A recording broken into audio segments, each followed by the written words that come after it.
Fala pessoal, tudo bem? Vamos falar um pouquinho sobre biogeografia, vamos falar sobre os principais biomas, os principais tipos de vegetação do planeta. Agora a gente vai começar então a aula de número 15. Bora lá, que a gente vai falar então um pouquinho sobre o que é a vegetação, quais são as principais formações florestais, enfim, os diferentes tipos de vegetação que a gente tem. Bom, eu costumo dizer que a vegetação é a resposta da natureza para as condições naturais do planeta, né? Então, o próprio planeta vai responder com a vegetação sobre a forma do tipo de relevo, do tipo de clima, da hidrografia, dos solos presentes no planeta, e isso vai fazer com que eu tenha um tipo de vegetação diferente, né? Nesse mapinha aqui, ele mostra para a gente as principais formações vegetais. Então, a gente consegue observar que nos ambientes mais úmidos eu tenho uma vegetação mais desenvolvida, nos ambientes mais secos ou mais frios a vegetação tem uma característica muito particular, muito específica. Então é por isso que eu costumo dizer, né, que a natureza é a resposta da própria natureza para as condições climáticas e fisiológicas do local. Então, dependendo do tipo de relevo, do solo, da hidrografia e principalmente do clima, a gente vai ter uma vegetação em específico, ok? Aqui a gente tem os principais tipos de vegetação, né?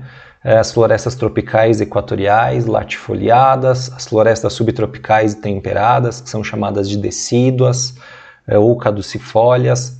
A gente tem as florestas boreais, como a taiga.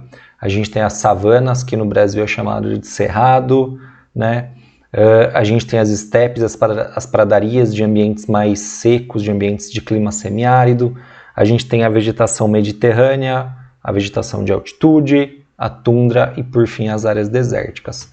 Então, bora lá falar primeiro das formações florestais. Quando a gente fala das formações florestais, a gente tem que entender que a gente está falando de árvores de médio e de grande porte.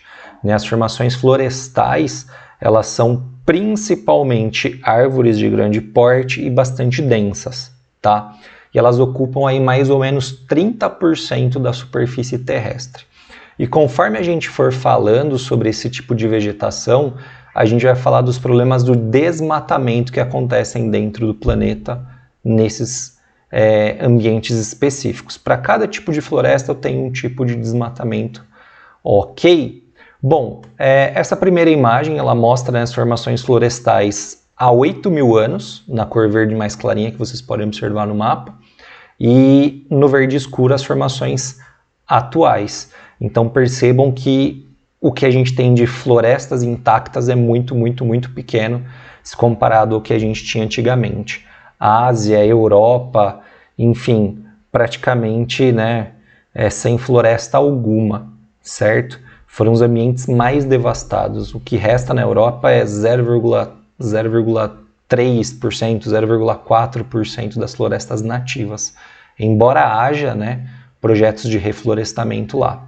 Aqui no Brasil a situação por incrível que pareça, comparado com esses outros países, é tranquila, porque a gente ainda tem uma grande área de reserva florestal natural, que a gente está falando da floresta amazônica, obviamente, Os demais biomas florestais foram praticamente devastados também. Bom, aqui a gente tem uma manchete do dia 13 de abril, há mais ou menos 3 semanas, e ela mostra que os recordes de desmatamento aconteceram no primeiro trimestre de 2020, onde a gente vê um aumento de 30% nas emissões de alertas de queimadas e desmatamento. Bastante complicado. Bom, saindo aí desses problemas, a gente vai falar um pouquinho sobre quais são esses tipos florestais. De novo, dependendo do tipo de clima, a gente vai ter um tipo de vegetação diferente. O mesmo acontece para as áreas florestais. As florestas latifoliadas, elas estão presentes no clima equatorial e tropical. As florestas subtropicais e temperadas, na zona temperada, enquanto que as florestas de coníferas estão aí na área de clima polar, subpolar, temperado frio, nos climas mais frios. Bom, florestas latifoliadas, elas estão presentes na zona intertropical, como eu acabei de falar.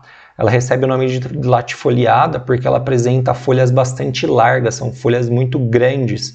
E justamente pela umidade em abundância, essa vegetação ela consegue se desenvolver bastante.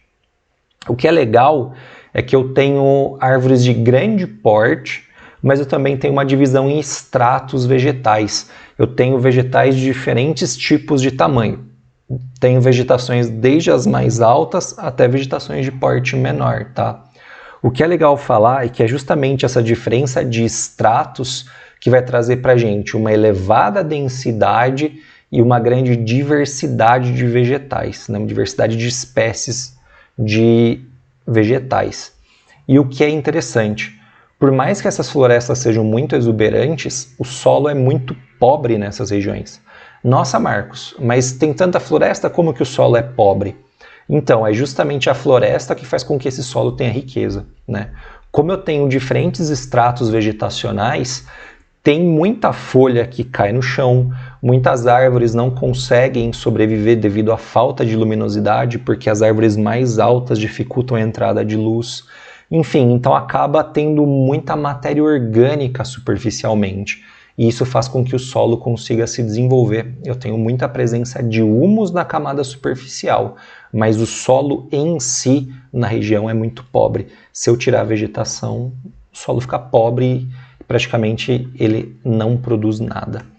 Aqui a gente pode observar, né, que a vegetação está nessas áreas de ambientes intertropicais, principalmente próximos à linha do Equador. E aqui é só um exemplo, né, da floresta do Congo, lar dos gorilas do Congo, certo? Saindo da latifoliada, a gente vai para a subtropical e temperada. Como eu já falei, essa floresta ela está presente nas zonas temperadas do planeta. Ela recebe o nome de decídua ou caducifoliada, caducifólia, porque as folhas caem numa determinada época do ano, normalmente no período mais frio, né?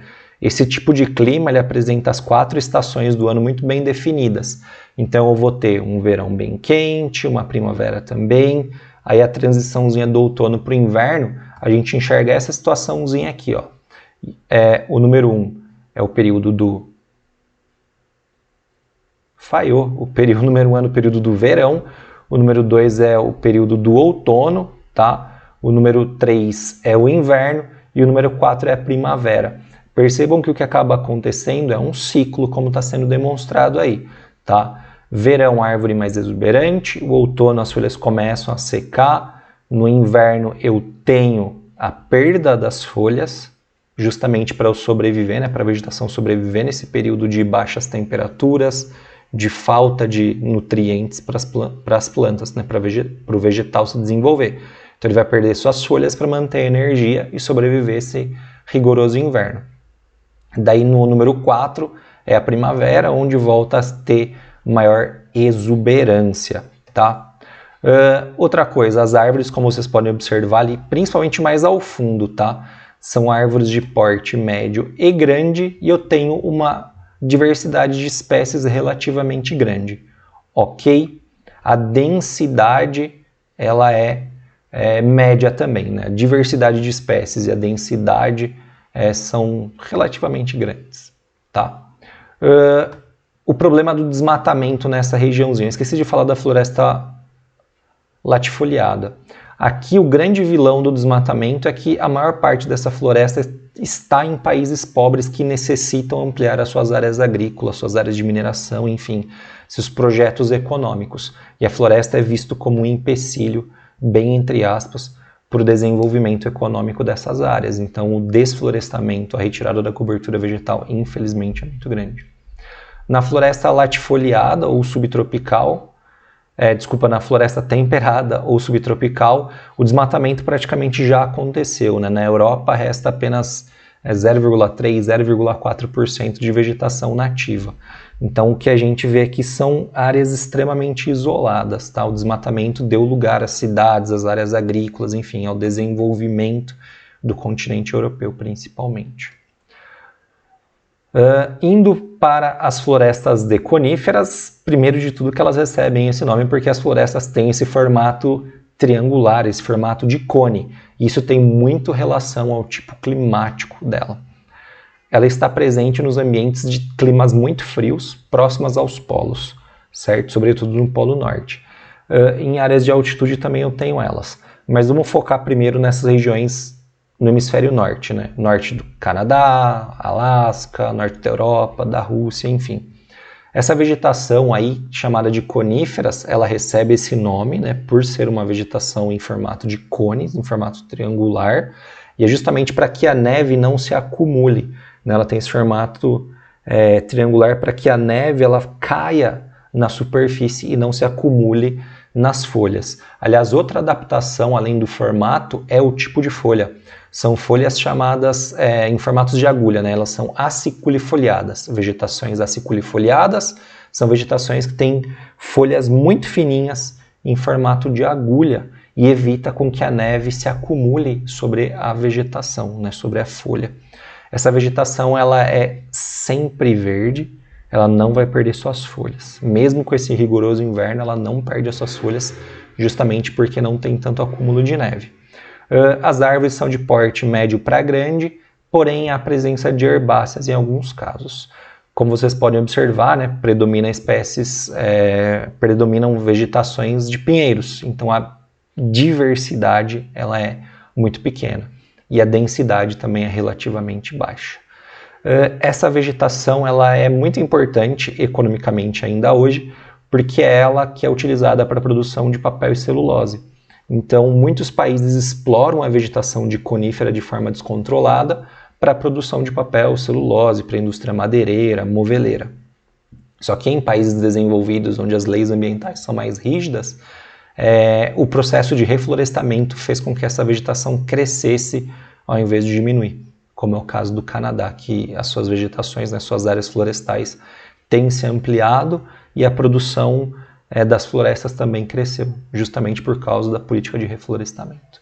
Ok, partindo aí dessas árvores de coníferas que a gente enxerga no extremo norte do planeta, a gente vai falar um pouquinho sobre a vegetação chamada de savana. A savana nada mais é do que a vegetação que a gente tem aqui no Brasil conhecida como cerrado, tá?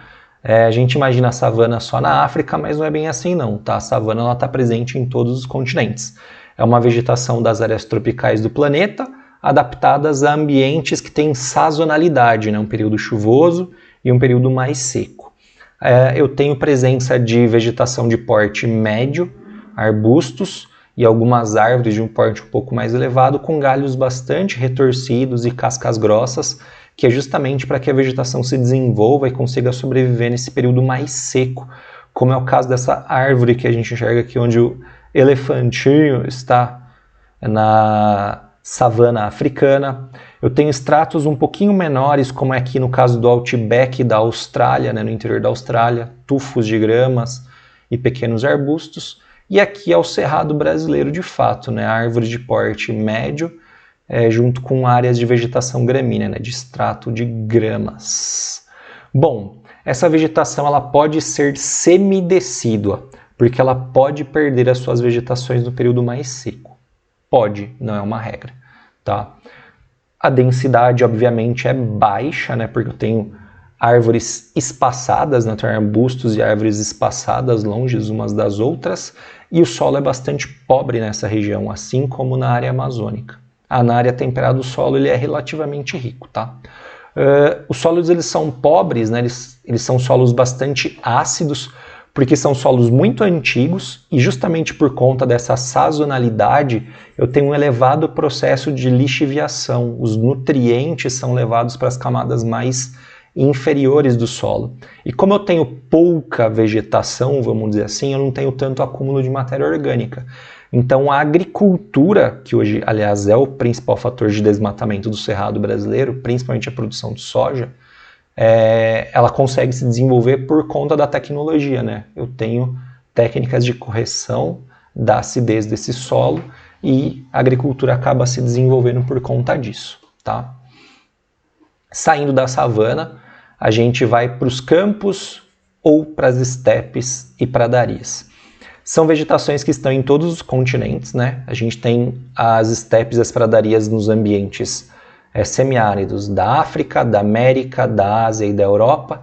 E no caso aqui da América do Sul, a gente tem no Rio Grande do Sul, Uruguai e Argentina a presença de uma vegetação rasteira também, né? Que são chamados de campos ou pampas. Bom, como eu já falei, né, essa vegetação de estepes e pradarias ou campos, ela é composta de gramíneas, uma vegetação bem rasteira. E o solo ele é bastante fértil, principalmente na Europa, Estados Unidos, enfim, na América do Norte e na Europa. Porque por conta do clima frio e presença de neve, eu tenho uma grande decomposição de matéria orgânica nessa vegetação rasteira. A gramínea vai morrer, ela vai virar matéria orgânica, vai fertilizar o solo. Então eu tenho solos muito férteis. Inclusive é nessa regiãozinha que a gente tem o solo mais fértil do planeta, no leste da Europa, Ucrânia, Romênia, Rússia, que é o Chernozion, ou a Terra Preta. Aqui no Brasil a gente chama de Chernossolo, certo? E obviamente, né, se só tem gramíneas, a diversidade de espécies é muito baixa. Aqui a gente pode ver a campanha gaúcha, né, os pampas gaúchos. É uma vegetação predominantemente rasteira, embora eu encontre algumas espécies de árvores. Economicamente, essas regiões elas são utilizadas para pecuária, porque eu não preciso desmatar. É uma vegetação rasteira, o gado consegue se desenvolver muito, muito bem nessas áreas. Tanto é que o Rio Grande do Sul, né, o sul do Brasil de modo geral, historicamente foi a região onde teve o começo da pecuária. Na Europa tem a pecuária e também tem a agricultura por conta desse solo bastante fértil, que é o Chernozion, ou o Chernossolo, com CH. Ok? Saindo dos campos, né, indo para a vegetação mediterrânea. A vegetação mediterrânea ela é uma vegetação secundária. Secundária porque ela ocupou o espaço de uma outra vegetação que existia antes dela, né? Foi desmatada uma vegetação e ela foi se desenvolvendo nos últimos tempos. Bom, a vegetação mediterrânea ela recebe esse nome, obviamente, porque está às margens do mar Mediterrâneo, no clima mediterrâneo, certo? Então ela está presente na Europa, na África e na Ásia, às margens do mar Mediterrâneo, na África do Sul, no Chile, na Austrália e na Califórnia. Ela recebe esse nome nesses países porque ela tem características semelhantes à europeia e também porque ela está presente no clima mediterrâneo. O clima mediterrâneo ele é um clima que tem verões muito, muito quentes e secos. Então essa vegetação ela é adaptada a ambientes de baixa precipitação. Os verões toram o pau, são verões muito quentes e muito secos. Tanto é que eu tenho queimadas, né, muito comuns no verão nessas regiõezinhas, tá? O que predomina nessa região aí, como vocês podem observar, são arbustos pequenos e uma vegetação rasteira, que são os maquis e os garrigues, ok? O solo nessas áreas também é bastante pobre. O solo ele é de origem calcária, então eu não vou ter grande concentração de nutrientes presentes nesse ambiente, então são solos bastante pobres. Ok? Saindo dessa vegetação, a gente vai para outra vegetação super de buenas, que é a tundra, que é vegetação da zona polar. Só vai aparecer, né, uma vegetação bem rasteira, musgos e líquens e alguns raros pequenos arbustos durante o curto verão polar. Durante 30 a 45 dias é que essa vegetação ela vai aparecer.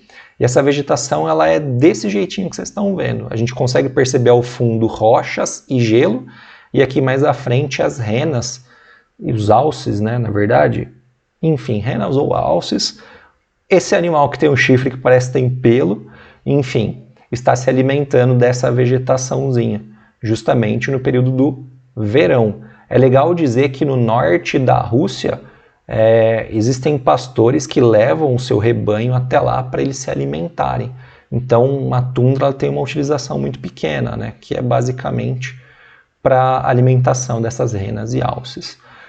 Outra coisa, este tipo de solo, como a gente enxerga na imagem, ele é um solo congelado. Ele é chamado de permafrost ou de pergelissolo, tá? Que são solos que estão congelados a maior parte do tempo. Nas áreas do Ártico, ele está congelado 100% do tempo, certo? Isso daí traz um grave problema para a gente, porque eu tenho muita matéria orgânica debaixo dele congelada. E nesse sentido eu posso ter problemas relacionados à emissão de gases na atmosfera e, consequentemente, aumentar o efeito estufa, né? Foram feitos cálculos que o que tem de gás carbônico no permafrost é muito maior do que o que a gente tem hoje atualmente na atmosfera. Então isso daí poderia gerar um caos, um efeito estufa ainda maior e aquecer ainda mais o planeta. Sem falar que o que acabou acontecendo, como esse solo fica congelado, né, a gente está falando de solo congelado há 100, 200, 300 anos, podem ter vírus e bactérias que estavam congeladas ali, que com o derretimento dele pode aflorar e pode trazer doenças que foram extintas há muito, muito tempo. Como aconteceu algum tempo atrás que uma comunidade foi contaminada com antraz. Renas e seres humanos acabaram se contaminando e morrendo. Bom, depois da tundra a gente vai falar dos desertos. Deserto é ambiente de baixíssima precipitação. Não necessariamente é quente. Tá? O deserto ele pode ser frio, como é o caso da Antártica, o deserto de Gobi, no interior da Ásia, o deserto da Patagônia.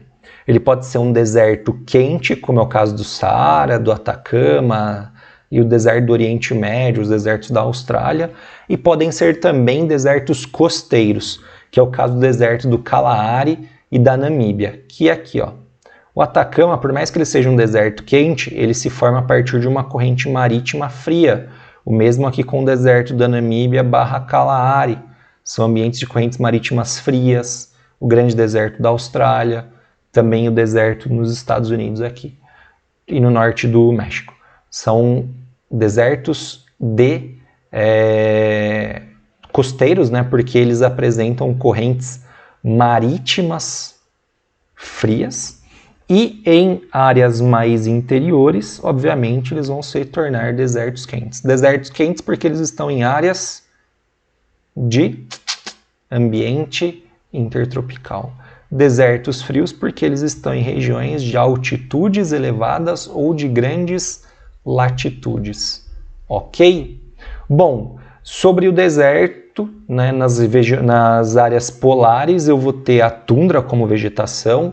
Nas áreas costeiras eu vou ter uma vegetação semelhante ao que a gente vai encontrar nos desertos quentes, que é a presença de xerófitas. As xerófitas são esses pequenos arbustos que a gente enxerga e também a presença de cactáceas. Os cactos são espécies vegetais típicas de ambientes secos, porque são vegetais, né, suculentos, são caudalosos, eles conseguem armazenar muita umidade.